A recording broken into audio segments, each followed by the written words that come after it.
Hey YouTube, Military Gun Guy here. I am starting a series where I'm showing the process of restoring military firearms. Basically, some of the projects we have are a old rust-pitted Argentine 1891 Mauser carbine. You can see the rust pits in it. This has already been bead blasted and ready to go. Here's some of the finish after it's been sanded out. You still see some of the pits, but it's definitely not as noticeable. Then when we're done, we'll put a rust blue finish on this.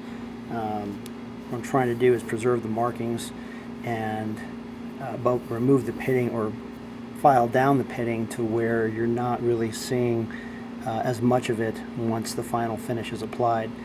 The key is to preserve all the markings and all the little stampings and whatnot to keep it as original as possible.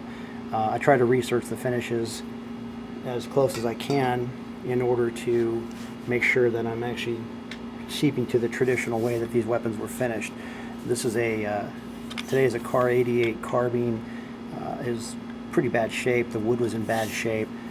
This is sort of a mid-restoration actually, because I kind of started doing the videos halfway through. This was actually quite heavily pitted. This barrel jacket, as the Gewehr 88 and the Car 88s were, I've actually removed a lot of the pitting. I have to do a final polish on it, and then it'll be rust blued. I've already polished out the receiver on it.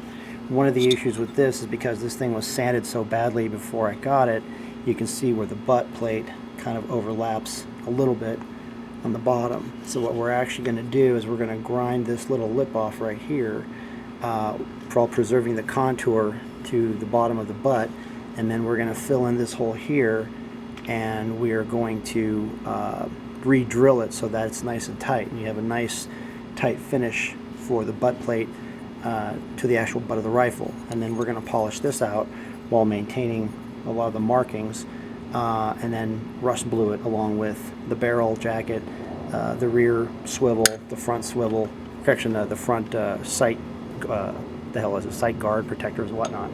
So when the thing is done, it's actually going to look very, very nice, and it'll look as original and as issued. I know there's a lot of contention that people have. They have issues with taking a military firearm and restoring it. This thing had already been damaged when I got it, so my thing is I like to bring it back to its original condition, back to it was as issued. This weapon has a lot of historical value and collector value, but it's non-matching numbers, so it's not something that I'm destroying any real collectability. I know a lot of collectors like to keep them as original as possible, but I want to bring this thing back to the way it was when it was originally issued. You can see possibly the numbers that are stamped. They're letters and numbers that equate to they're the regimental numbers on this. So when this is done, this thing is going to be quite beautiful and usable and shootable. So the first thing you do, very important, is safety glasses. I learned this lesson the hard way one time when I did not wear safety glasses, and I ended up having to go to the emergency room and have a piece of metal dug out of my eye, something I vowed I would never do. We have a standard 1-inch belt sander. You can get these at Home Depot. You can get them at Harbor Freight. They're about less than $100. I have a coarse bit or a coarse belt on there.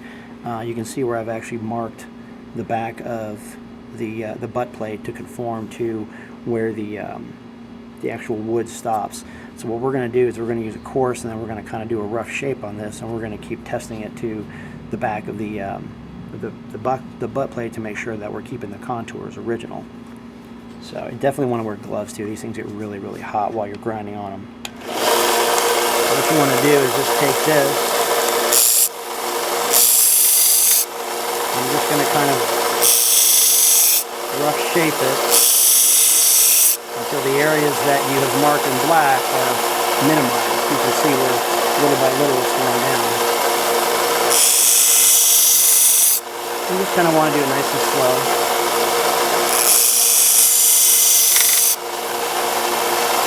Little by little, like I said, it's growing with each thing.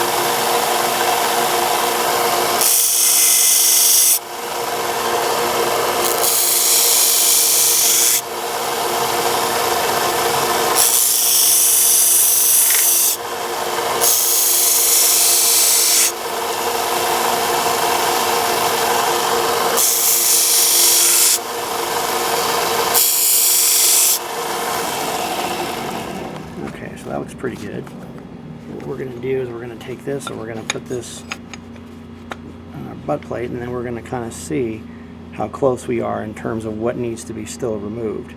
You can see there's still a few areas that need to be cleaned up and whatnot, and we'll get those here. We're actually going to just rough shape this a little bit more, and then we're going to switch the belts and we're going to go to a finer grit to give you a little bit of a better polish.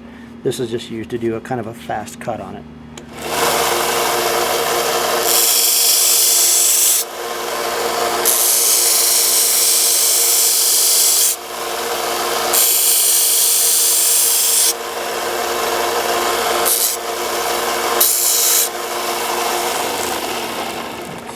A little bit better. Kind of flatten the edges out a little bit more, as you can see there. And we'll do our test once more, try not to damage the rifle in the process. And if you can see that the butt plate actually fits quite nicely. Sometimes what you can do is you can actually even attach the screws on it and use it to measure, see what your progress is. Where you can kind of see where that's nice and tight, there's no more overlap. So now what we can do is we can do kind of a final polish and clean it up. Ideally, you don't want to go beyond the wood because this is finished, and you don't want to actually keep sanding on the wood because once you remove that, it doesn't come back. Same things with the metal. But again, you're looking for that nice kind of tight look across the board where everything lines up perfectly. Okay, we're back. We have actually switched to 240 grit belt. This is just going to kind of smooth up some of the rough edges on this, give it a little bit of a higher polish, and then we're going to actually scrub this out a bit more. Again, we're going to retain these markings on here, which were original German Arsenal stampings. Just kind of polish this up a little bit in preparation for the rust blue finish.